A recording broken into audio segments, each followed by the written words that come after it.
Thank you to our sponsors, Little Voices. Are you a teacher with a passion for drama, music and performance, or feeling stuck in the classroom? Little Voices gives you the chance to step into a role where you can truly inspire young minds through the arts. This is a company I know well and admire. They're passionate about child development, highly rated and genuinely transformative. With small group teaching, a focus on confidence and creativity, with the opportunity to guide children through Lambda qualifications, you can make a real impact. Plus, with the support of a nationwide franchise network behind you, you can run your own successful business, doing what you love while teaching in a way that truly fits your life.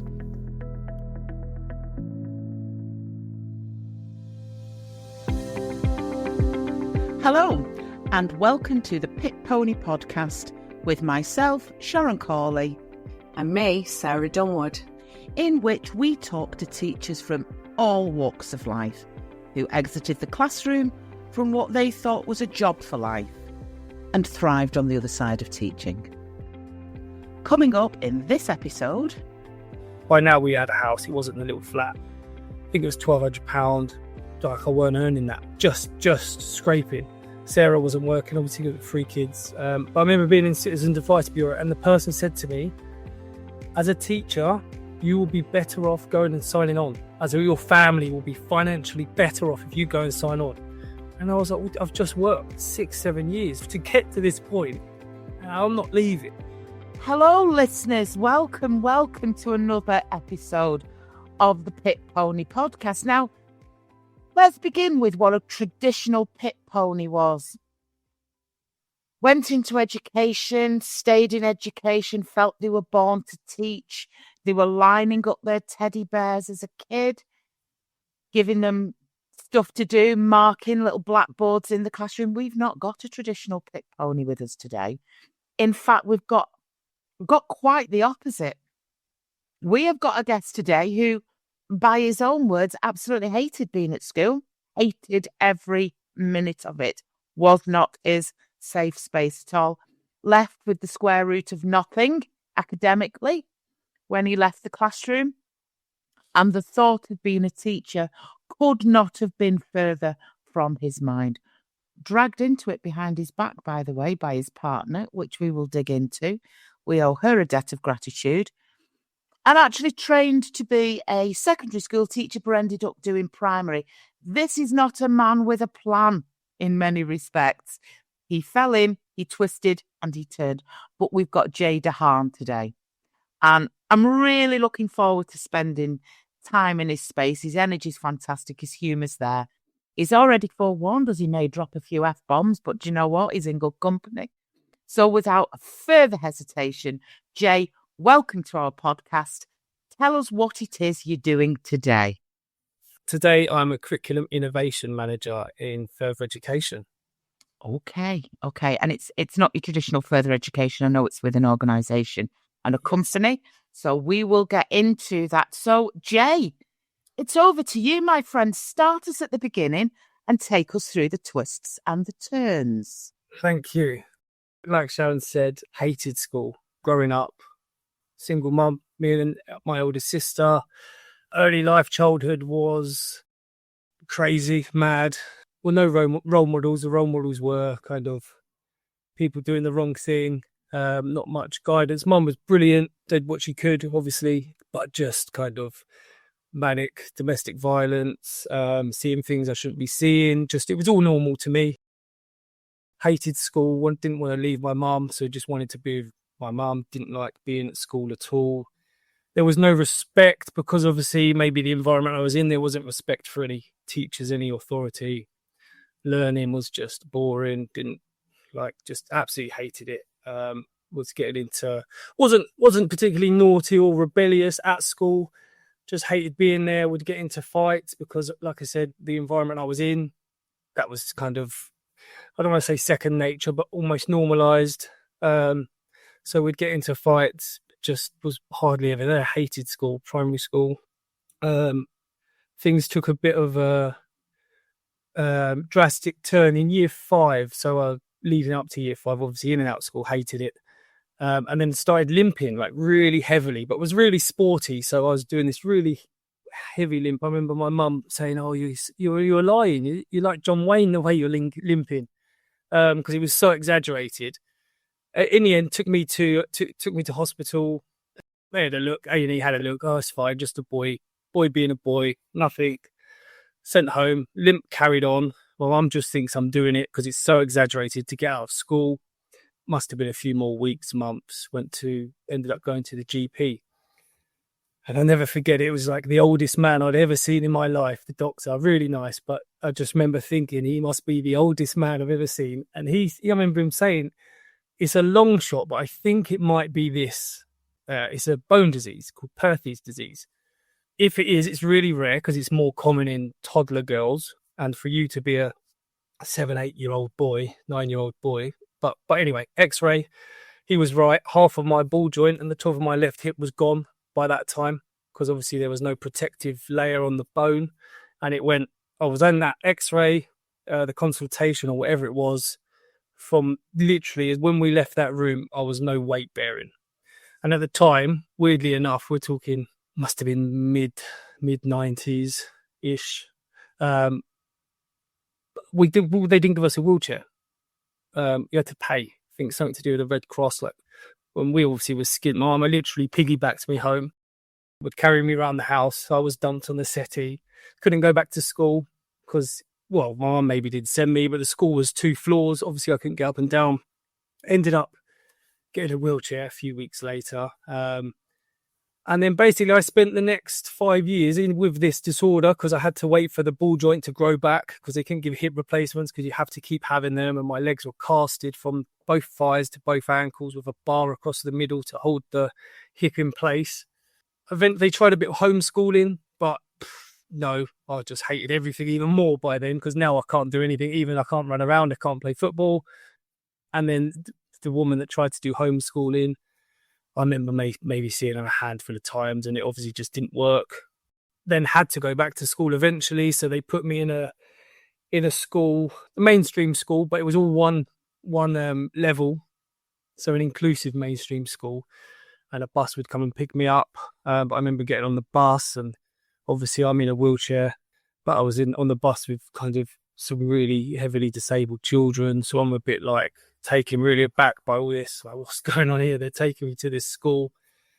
Hated school. Like, again, I already hated it, but I hate it even more now because even if someone was annoying me where I was used to getting into fights, I couldn't even, like, I was just in this place. And I remember one of the teachers where I was in the wheelchair, my legs were held at a particular angle. So my feet were kind of inwards. I remember going down the corridor in my wheelchair, and the teacher, you could clearly see from the plaster, my knees were facing in, so my feet were going to point inwards, grabbing one of my feet and pushing it up, being like, put your feet straight. And I was like, obviously just reinforced hating this place even more. That was year 6. Obviously did that where I didn't get the choice in my secondary school. The one I'd planned that my sister went to, that was off the cards. We had to move house, not too far away, but we moved house. And then they put me in another, it was a mainstream school again, but inclusive, all one level. Again, I'd get the bus there with, I actually made some really good friends on the bus journeys, but some of the other boys and girls were kind of a lot more obviously really disabled. But got to the school, and this is 97 now. So I think that Disability Act must have been brand new. I think it was 95, weren't it? It come out. But they didn't know what to do with me, this secondary school. So they put me in the library. And I'm like, I can learn. Like, it's just my legs that don't work. And I remember saying that because they put me with a TA. And we'd go into the library. It'd be me and there was 2 Down syndrome boys and a girl that was just non-verbal. And we'd be in the library. And I remember saying to the TA, I really liked her. But like, why don't they let me in the lessons? What's going on? Like, I can do the lessons as much as I hate. I can't sit in this library. So yeah, did that. Then I started doing a few lessons here and there, and again, just hated it. I think it was midway through year 8, I got out of the wheelchair, stayed at that school, and then just a bit more obviously freedom, but still hated it. But socially got better. But then obviously during this whole period, there was all this madness still going on at home, like madness. But yeah, got through school, and like you said, no GCSEs, but socially improved from year 8, 9 onwards for me. Wow. I mean, where do we even begin? Now, I think what's important at this point is you're sat opposite two women now in their 50s who were starting out at that time as teachers. That me and Sarah would have been probably by 97 and onwards, a couple of years in, 2 to 3 years in as teachers. So I'm right back in that environment with you. I was working in a school where they were building a lift in the middle of the school to start to accommodate. The integration was not there for children with physical needs. Absolutely not. I've never seen a risk assessment. And the learning needs of those kids, actually seeing them as individuals, those types of kids, with all fairness, didn't touch me. I was on floor number 2, the English department, the maths department was on floor number 3. No chance. Library always on the bottom floor. Yeah. So just want to go back at that point. You've got a chaotic home life. Yeah. School isn't mental. All right. School's not even your safe place. Can I just sit with the younger version of Jay at this moment in time? There's got to be trauma. Surely trauma's the word we can seat around you looking back and feeling safe, particularly as a dad yourself now. Yeah. How did that boy cope on a day-to-day basis? Where did he find any joy? Where was your joy? Where was your safety? I mean, I absolutely loved my mum. Biggest mummy's boy ever. But obviously, a lot of the stuff was not her. It was happening to her. So that was absolutely, like, that's part of the reason I didn't want to go to school, because I wouldn't be with her. But I think when you're in it, looking back, it's only when I look back or when I say it to other people and they're like, are you joking? That really happened? Because, like, some of the stuff is just mad. But I didn't realize it until I was an adult, and I'd tell people, oh yeah, this, when I was a kid, this happened. Obviously meeting Sarah, and she'd be like, what? How are you not fully traumatized? Maybe I am, but you know what it's like, you just get on with it, don't you? But during the time, we just got on with it. I think while I was in the wheelchair, we got put in a safe house, me and my sister. My mum then got sectioned, and we were left in the safe house on our own for about a week before we went to a phone box to call my uncle. This is what I mean. It was mental. And looking back, I don't know how I coped. We just did. But then obviously, as an adult, I've got little things I do that Sarah's like, that's PTSD, and she's telling me maybe that's that, and things. But as a kid, and yeah, I think once you get children, you realise, like, what they've got I didn't have, and things like that. That starts to really put it into perspective a bit more. Like, how have I turned out the way I am? Like, am I that lucky? Like, looking back and teaching children that have similar backgrounds, or sometimes not even as bad, thinking like, how, like, you almost think they've got no chance, which is the wrong thing to think. But naturally you think, like, as an adult, where they're going to be, and then thinking, like, how have I ended up? Have I just been really lucky? What is it? Was it my mom? And like, how have I not ended up being like all those people that were my role models, and all those people you hear about that just have these childhoods and go into just continuing that trauma and chaos into adulthood? And it nearly did go that way. Like I said, and I'm sure we'll get onto it, meeting Sarah had a massive impact on me. And I think actually in hindsight, another thing I realised as an adult, being put in that wheelchair at that time really calmed me down, because I was running around as a 7-8-year-old, like I said, not actively looking for fights, but I wasn't scared of anything. The people I looked up to, it was all fighting and criminal stuff, and it was that they were what I wanted to be. Being put in that wheelchair almost was like, right, reality check. It's almost taken away, hasn't it? Yeah. The route that you couldn't go down. Now, what's interesting, and I want to bring Sarah Dunwood here, just not to conflate, your partner in life is called Sarah. So we always seem to get on the pit pony multiple Sarahs. I don't know. This is what I want to just dig into. What you're describing to the untrained eye could be the 40s and the 50s historically. We are talking the late 90s into the early noughties, and we have really not set you up within the education system. This is an opportunity to go, how far have we come? I was reading today, Google only came into force in 1998. So anybody before 1998 was born before Google. We didn't have the internet. We didn't understand neurodiversity. You talked about rights, equal opportunities were only coming in. This is within our lifetime.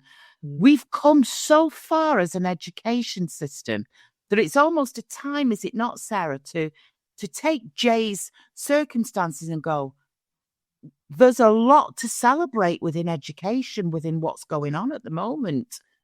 Yes and no. Okay.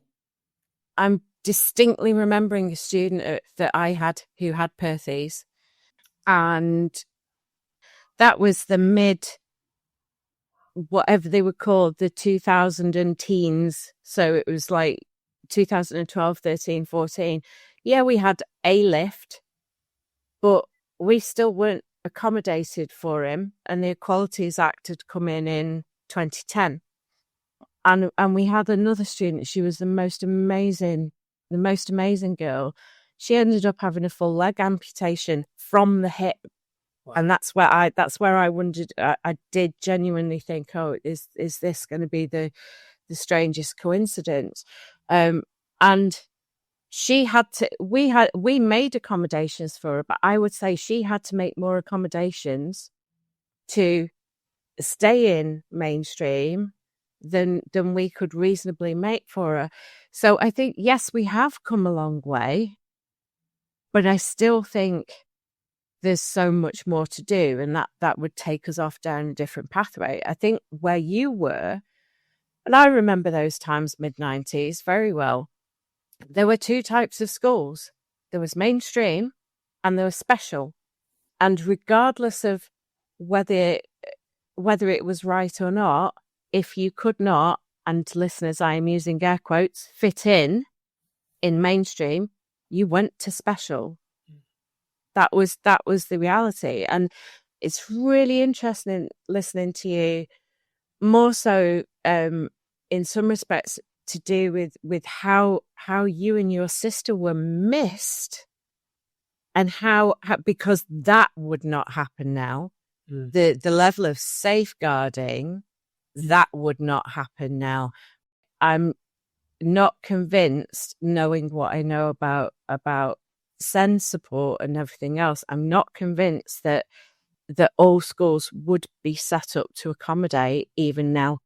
Yeah, we're just going back to the being missed. And again, my memory as a child is not the best, but I remember one particular thing after school. We must have done some writing or something, like a recount or something. I don't know what it was, but I'd written this story or something that had happened maybe over the weekend or whatever it was. And teacher saying, oh, can we just have a chat, to my mum to pick me up? And then they've obviously gone off and had a chat. Me and my mum had a chat after, and what I'd done, we'd had like a really traumatic, I don't know if it was that weekend or the week before, but basically one of my mum's partners had jumped through the living room window, and tried to basically, I don't know what he was trying to do to us all, but I remember being on my mum's bed. My mum and my sister are pushing the bedroom door. He's trying to get in. The police have obviously got there just in time. But I'd written it. This is what happened. And obviously the teacher's like, is this real or not? Said to my mum, obviously they've had that chat. I don't know what my mum might have said. Oh no, he's just made that story up. Whatever was said, I don't know what was said. But obviously as a teacher, if you're reading that's like huge safeguarding, isn't it now? But there and then it would have been, whether that conversation got taken further, I doubt it. But it was probably just, he's written this. My mum was like, oh yeah, he's just made that up. End of it.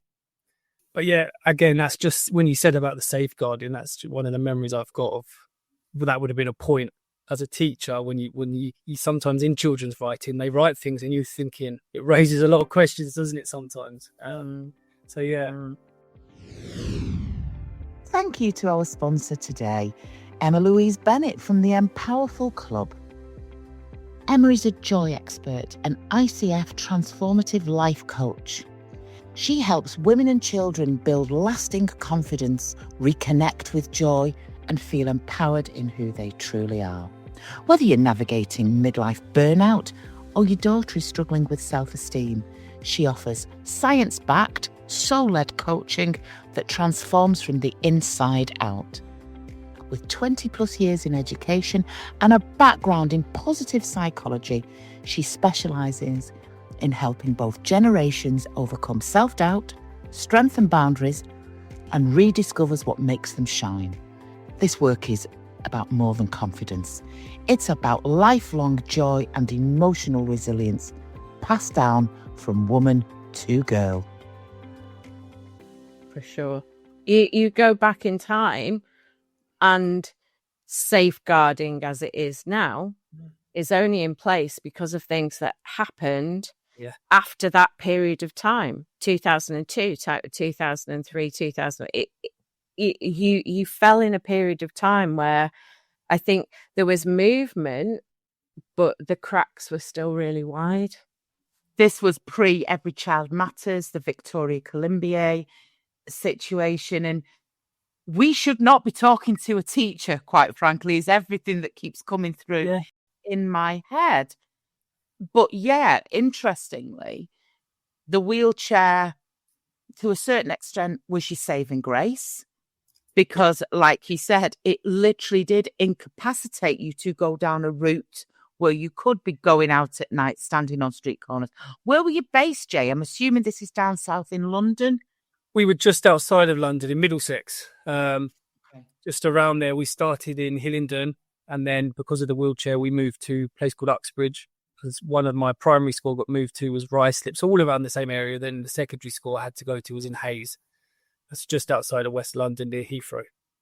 Have you got pictures of yourself from that period? Do you sometimes look at photographs? Yeah, well, in my mum's loft, there's an actual cast, because every 6 weeks, you'd be in the cast for 6 weeks, they'd cut them off, and you'd have a week on crutches, again, non-weight bearing, but just to, I don't know, to give you a rest, or because you'd grow maybe, and then you'd have a week on crutches, and they'd put another set of casts on. And that was a 5-year period until it grew back. But I'm sure I could dig out some pictures, yeah. Wow, that's it's unbelievable. So you get to year 11. What does it say on your GCSE results day? What do you leave in your hand? I'll tell you what we did. So it was, I don't know if it's, we went and collected, it was that burgundy red book, hardback shell torch. National Record of Achievement. Yeah. I took my mate who went to another school, I was like, come on, let's go and get these. I didn't turn up to some of the GCSEs, to be honest. But the ones I went to, I was like, let's just go and do it. It'd be a laugh because we get to run around the school a bit. We went and done it, picked up the book, had a quick look, no surprise. And then I chucked it in the bin before I even got home, to be honest. So that was it. Picked it up. We had a mess about in the school, bus home. And that was, by the time I got home, that was gone. But there was no GCSEs. I didn't get any A to C's. I don't even think I got any D's or E's, to be honest. But again, that just leading up to that, I suppose the only male role model I had was my uncle. And you're talking, this is early 2000s, I think I left, and it was get a trade, something to fall back on. So he was already setting me up to go and do an apprenticeship in carpentry. And then that would lead us on to kind of my next part of my life. But it was, again, education didn't matter. I was seeing so much mad stuff at home. Sitting and listening to you or learning about this, there's nothing. Some of the stuff we're dealing with is life-threatening. This is nothing. It was just social for me, the school was. And I didn't play up. I wasn't really naughty in school. I was still respectable, kind of to the teachers, as much as I didn't really listen and didn't really care what was going on. I was never one of those kids that would be just rude and anything like that, kicking off for the sake of it. Yeah, we'd mess about at school, but it was the social stuff, kind of lunchtimes after school. That was the only reason I was there towards the end, to be honest. And you see, my question to you would have been, and in all of that, did you find one teacher who got you? But you probably weren't in a tutor group. You were in a library. You were coming across the likes of me and Sarah, who probably would have sussed you out and found something within you because you were isolated. But was there anybody any role model in all of your time at school as a teacher who made a difference?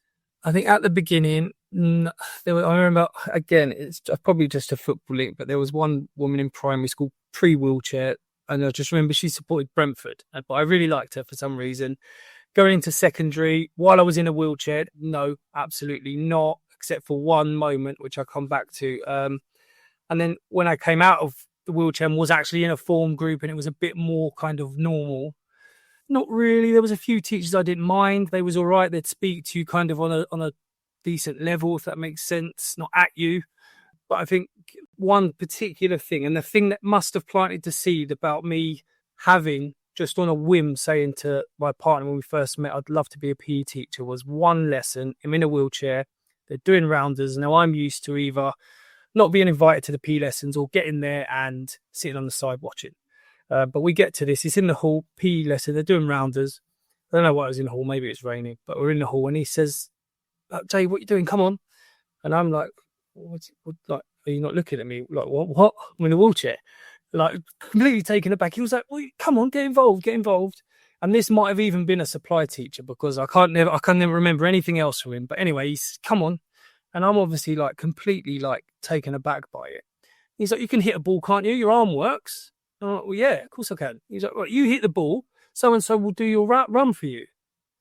And like just that whole feeling of like, I was in shock, did it, like, and I was actually good at rounders, could hit the ball, and then someone was running for me, and then just to being included, like, I think that just planted a seed that probably after that lesson I never thought about again. But I honestly think now in hindsight, that was the seed that was planted, and that would have probably been, it would have been early, maybe year 7. But again, I can't remember anything else of him, and whether that's because it was just blocked out or he was a supply just for the day or whatever the reasons. I can't even remember his name, but I remember that moment. Because what we actually say is about people who make a difference. We might not remember their name. We might not remember what they look like, but we remember how they made us feel. Yeah. And that's what's happened there. You've had an interaction that has made you feel, and you use the word yourself, included. And that is so powerful in the midst of home's chaos. But it's so beautiful the way you talk about your mum, by the way. I just want to shout that out as somebody who raised her kids on her own, who have children who sit. Because if you do get it right, you make mistakes as a parent, you'll know. You've just told us you're about to get a parrot today, Jay, so your family. So we'll come back to mistakes we regret later on in life. When your kids respect you and they can see through the lens of what you've gone through and they still admire you, that's amazing. So on behalf of your mum, it's just so lovely to hear you talk about her in that way. Respect is the word that I think you're a very respectful person. But kids go through the most awful upbringings, and I didn't. So I had a 2.4 existence with Vera and Arnold. Raised voices in our house was a bit like, oh, something's going on. So it could not have been opposite. So when you're teaching, you teach through that lens. I remember teaching books that meant nothing to kids like you, because there were kids like you I taught. I couldn't relate to them. I remember at the time we were doing early GCSE stuff. We were doing poems from other cultures and traditions. I mean, Christ, some of the kids that I couldn't even relate to the UK-based northern upbringing, let alone asking them to relate to African villages. Yeah. So I was teaching a curriculum that meant nothing to them in a setting that they couldn't relate to. And to then sit opposite you and listen to your story and know that you enter into teaching, I'm loving every single minute of you sharing. So partway through, I always thank at the end. But now on behalf of our listeners, thank you so far for this. Have you read the book Teach, Survive, Repeat by Mark Rickard? It is a blisteringly honest expose of life behind the staff room door. Far from the inspirational posters and recruitment campaigners, this unapologetic book dives into the harsh truths of modern teaching, where burnout, toxic leadership, and data-driven madness have replaced passion, purpose, and pedagogy. Through unflinching personal accounts and anonymised testimonies, Mark Rickard reveals the emotional toil, institutional failures, and systemic injustices that define the teaching profession in the UK. Part memoir, part manifesto, Teach, Survive, Repeat is both a survival guide and a wake-up call, a must-read for educators, policymakers, and anyone who still believes the system is working. Now available in paperback and ebook, and I've got it on my coffee table. So, you leave with your national record of achievement that doesn't even make it home. Nope. Fabulous. You've got an uncle, carpentry, rightly so, a trade. How does that work out? So leave school, and he's driven me to the college, Langley College. Made sure I got there for the it was an evening. It must have been an induction sort of thing. Signed up, made me sign up 1 day a week. It's got me a job with somebody knows, a little building firm, because it was all obviously you go to the college on a Monday. The rest of the week you're learning the trade. But it so happened that the little company I was with, they weren't really. I was more of a labourer. So I wasn't really learning the skills. And I went from them to another company and again, labouring. So it got to year 2 where you got to start building your folder with evidence. But I'm labouring, so I'm not hanging doors or anything they're asking me to do for my portfolio. And then the company then I kind of got laid off because they couldn't afford people. And I remember looking at some of the older, it was all men, but some of the older men and the people I was with, and they were kind of taking subs on their wages, where you take your wages early, take 20 quid, can I have 20 quid? And they'd be going, so they could go to the pub, and I'd be thinking, I don't want to be like this. So what am I doing? Like, this is not me. It wasn't for me. It just didn't do anything for me at the time. But obviously I was sticking through it. But the college thing I couldn't carry on because I couldn't do this portfolio. I wasn't doing the work. I was labouring. And I think my uncle, in hindsight, I think he thought I kind of pulled out, but actually I didn't. The company let me go. I honestly think they told him something else, but they let me go. That just lost, and I think he was a bit like, "I've tried. It's your fault," sort of thing, and that was it, really. I mean, and he was always kind of there trying to get me to do things, but that was the end of that kind of carpentry thing. And then I just didn't really work for a while because I just still wanted to do. I don't know what I wanted to do again. It was just like, what do you do? Like, people I'm around are doing lots of illegal stuff. I don't know what to do. So you're just caught in this thing, this kind of weird grey area. And then my mum obviously is there the whole time. I'm still there. I've had a younger sister by now. I was 15 when she was born. And her dad was actually fairly normal, but nice, really nice. But that didn't last with my mum. But obviously we've got a younger sister on the scene now, as I've left towards the end of school. But so yeah, maybe 17, 18, again, no work really, the odd labouring job here and there. And then I started getting random office sort of jobs in call centres, which I actually quite liked, doing lead generation. And it was around the time where call centres they were quite massive where we were. There was loads of them that popped up in these brand new buildings. So doing different call centre jobs, lead generation, sales, but again, not really going anywhere, not earning great money. All my friends that had stuck to the trade were earning good money by now. And I'm like, I don't know what it was then, but not a lot. 150, 180 pound a week or something like that. Like, not a lot, but they're all like, oh, I'm on 100 odd pound a day because they've stuck through, they finished their apprenticeships, they're working at Pinewood Studios. And I'm a bit like, just lost. And still a bit like, there's still a bit of chaos at home, but nothing like it was when I was a kid. But just lost, to be honest. But I held down those sort of jobs for a few years, and then I met my partner Sarah, and that's when everything changed. Right. You've mentioned her. I know she's pivotal. Yes. So indulge us women, please. How did you meet? We don't do a little our tune section and a bit of romance. How did you meet Sarah? Tell us about that. This is going to be very fitting with kind of the rest of my life up to this point. Yeah, I'm on a night out, and she knows the same people I know, but we don't know each other. And I'm sure our paths have crossed for years leading up. She's 6 years older than me. So again, even if our paths did cross, it'd be a bit like when you were kind of late teens, it's like, well, she's out of my league. She's much older than me. But anyway, so I'm on a night out with my friend. And the way nights out went, where we were, is at the end of the night, you'd either try and talk to some girls or you'd end up trying to get into a fight. As mad as that sounds, but that's how, and I'm sure that's the same for lots of men my age who went out 20 odd years, but that's what it was. So we were standing outside this local nightclub. Me and one of my friends who was 6 years older than me, same age as Sarah, and he's had a bit of an argument with one of the bouncers. And the bouncers, out of nowhere, has just come and punched him. And he's cut his head. And I think there's I don't know if an ambulance was called, but an ambulance was there anyway. So I've gone to get in the ambulance with him. He's fine, but he's just cut his head. And then this woman's next to me saying, "Oh, I'll get in with you, Paul, with my friend." And I'm like, "Who are you?" I'm getting in with him. And we've had a little bit of an argument.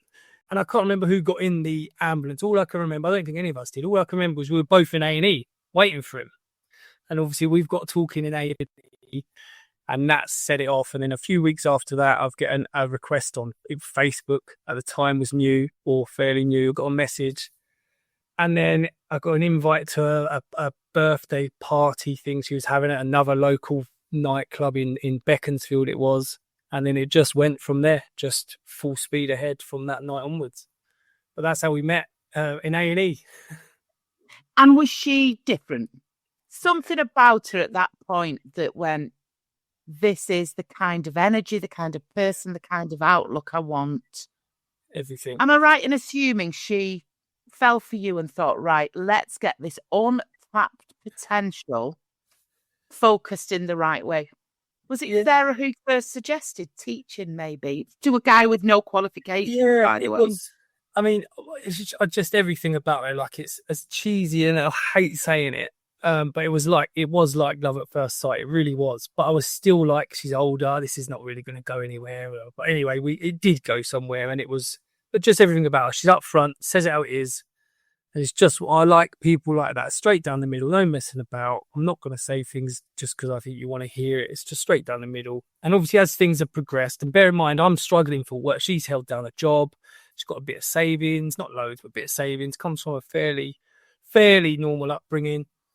And I'm kind of still trying to put a bit of an act on, like you've got a bit of money, but you haven't. So I remember like just this whole weird beginning part, trying to impress her.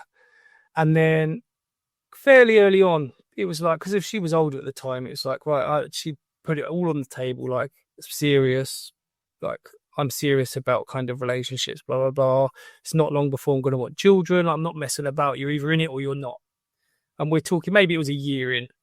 And by that time, I'd spent obviously my last bit a bit mental, but I'd spent the last 5 or 6 years going out, doing stuff boys doing. I was a bit sick of it all, and I was kind of ready. So I was in, like, just didn't even have to say it. I was all in. And I remember a conversation, it must have been about doing these jobs and not really having any aspirations or anything. She was like, well, what have you always wanted to do? And I was like, nothing. To be honest, I've never had anyone to think I want to do that. When I was a kid, it was be a footballer or be a criminal. Like that was it. That was my role models. And then obviously that, again, going back to this seed being planted, it was like, I'd love to be a PE teacher. You're doing sport all day, you're helping kids, like, love that.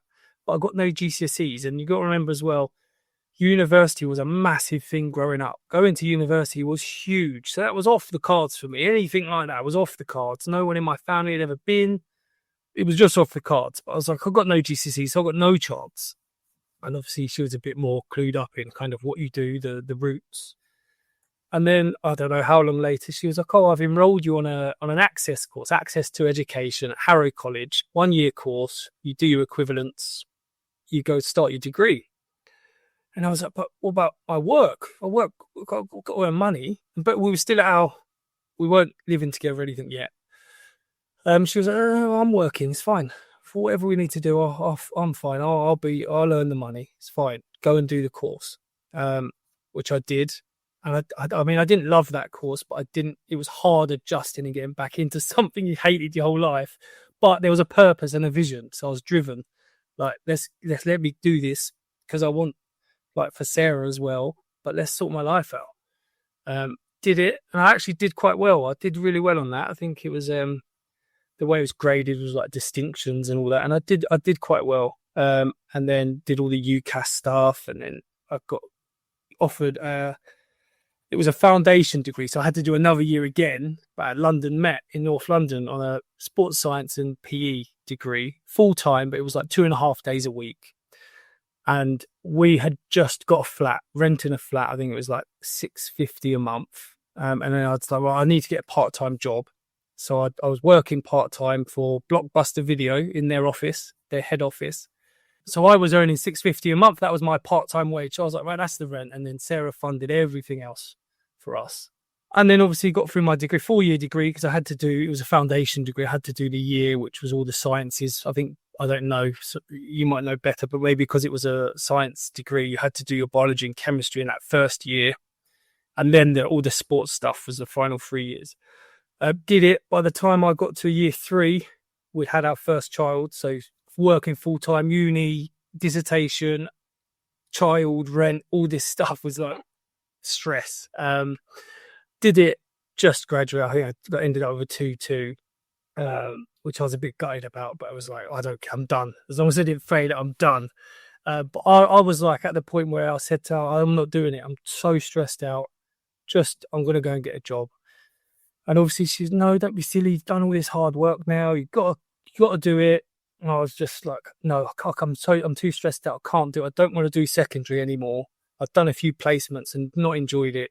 Kids, I might have just been unlucky, but I just struggled. The girls didn't really want to get involved in the schools I was at. The boys only wanted to play football. And it was like, I'm trying to deliver, I don't know, whatever the lesson might be, hockey or whatever it was. And she was like, no, don't be silly. Like, just go and do you, because it was PGCE time now. And I was like, no, I'm not doing it. Not doing it. Went and applied for the police. Weirdly enough, again, something else that was the furthest thing we hated. I grew up hating police. It was ingrained in us. You don't like police. It was like, so I applied for the police and I went through all the process. I did the little exams, the interviews, the physical. And then it was 3 weeks in Hendon, that stage.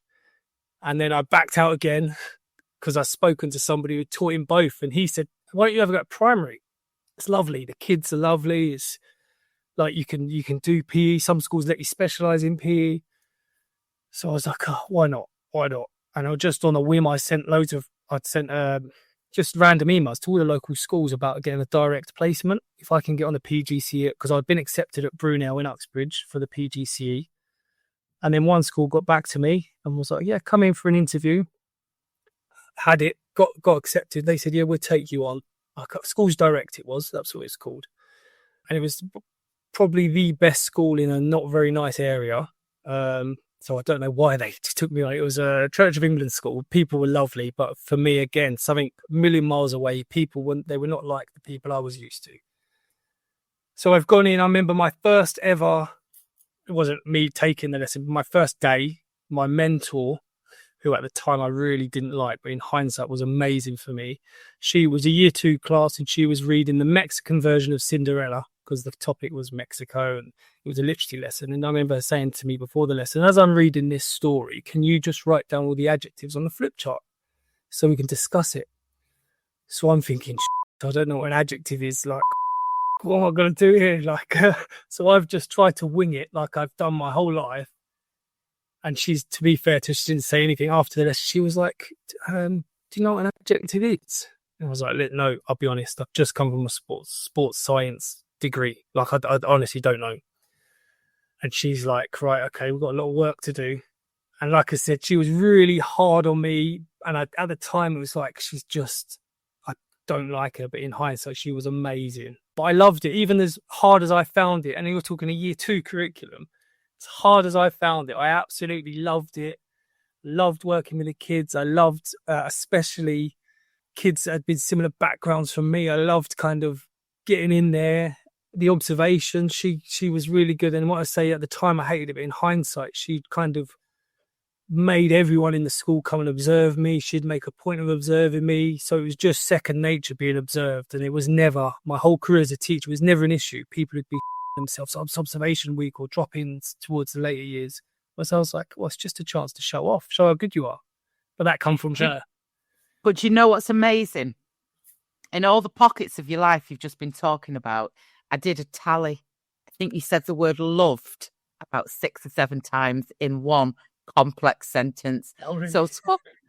So talking about verbs and adjectives and semantic fields, you just went, I loved this, I loved the kids. So you found it then.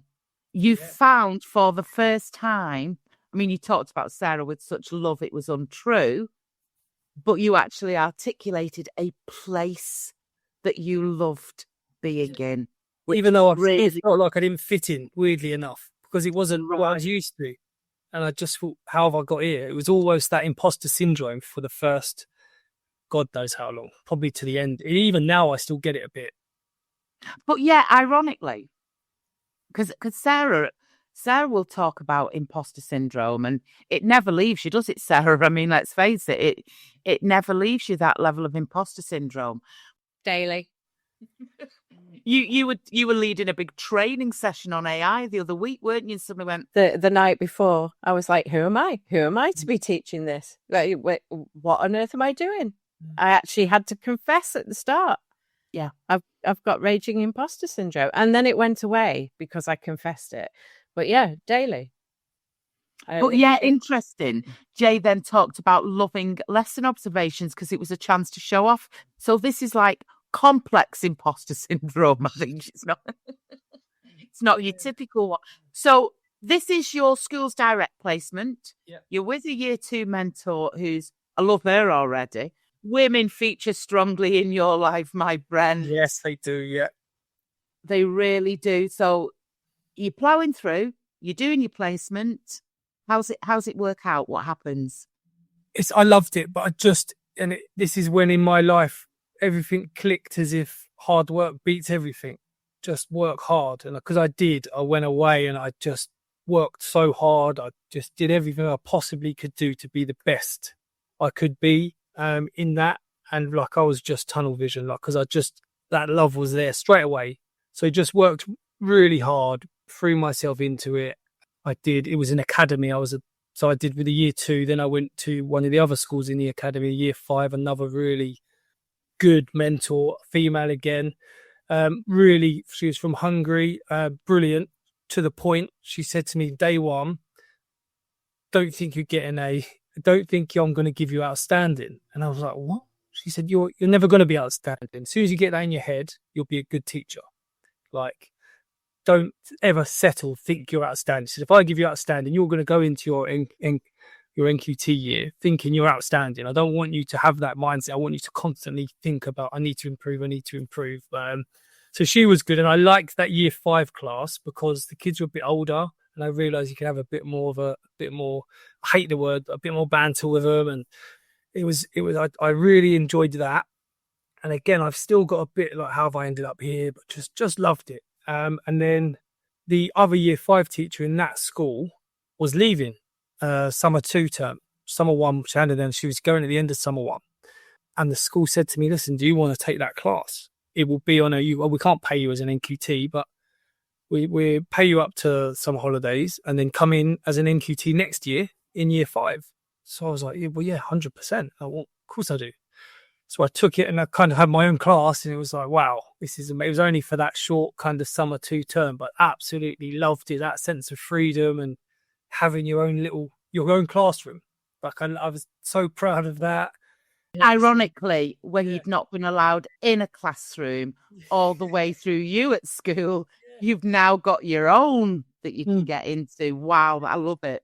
I loved it. And then I had summer holidays. I went in and did my classroom up, like having your own nice, fresh, because I wasn't used to nice, fresh things.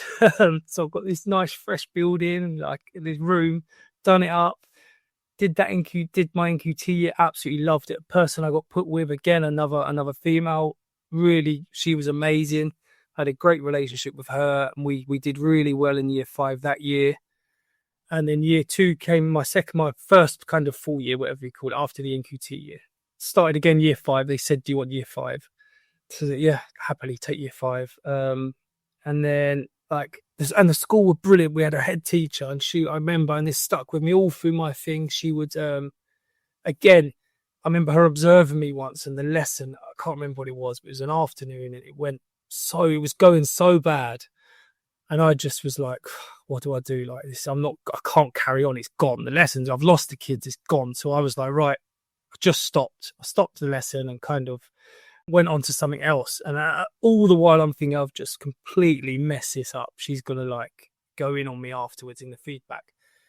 And she was like, that was brilliant. You knew it was gone and you just stopped it and went back. And that kind of stuck with me of being brave. She said, you were brave. That's what she kept saying, how brave you are when you're being observed, not to just carry on when something's gone. She said, that's what I want as my teachers, be brave, take risks. But she'd pull us in as teachers and be like, right, 5 years, where do you want to be? Or 2 years, where do you want to be? 5 years, where do you want to be? 10 years, where do you want to be? And she'd put things in place for you to start working towards them things. And she was amazing like that. And obviously I didn't realise how amazing that was until I experienced other head teachers. But anyway, year 2, so I'm in year 5, and then I've got 2 children. Third one's just been born, 3 girls, on the theme of females in my life, 3 girls. And the house we're renting it's been condemned basically because there's a leak in the kitchen, so they've got to rip all the floors up. And my partner's mum and sister had just moved to Somerset, Burnham. So Sarah said to me, listen, I've got to get the baby out. It's a building site. I can't be in it. I'm going to go stay with my mum for a little while they do the work. And I've been toying with the idea of Dubai because people had been going on, go to Dubai, tax-free. And we were going under financially, living in London. Teacher way, I think I was on whatever the starting was then, 22 grand or whatever it was. Going under, I remember being in the Citizens Advice Bureau because we were going under so much. We were renting for by now we had a house. It wasn't a little flat. I think it was £1,200. I weren't earning that. Just scraping. Sarah wasn't working, obviously, because of 3 kids. But I remember being in Citizens Advice Bureau, and the person said to me, as a teacher, you will be better off going and signing on. Your family will be financially better off if you go and sign on. And I was like, I've just worked 6-7 years to get to this point, and I'm not leaving. And he was like, and yet again, the system is letting you down. Yeah. Have been let down all the way through my formative years by a system that's failing me. And now I'm putting myself back into a system for support. And you are giving me potentially the worst advice of my life. Yeah. He was like, go and sign on. He said, if I was you, I would leave your job, sign on as a family, not you personally, but as a family, you will be better off because this is your time's ticking basically. You cannot afford. We were literally just above water. There was times we didn't have bread. And obviously my mum's skint, Sarah's mum's in Burnham, so we haven't got anyone to be like, I had friends, which is amazing.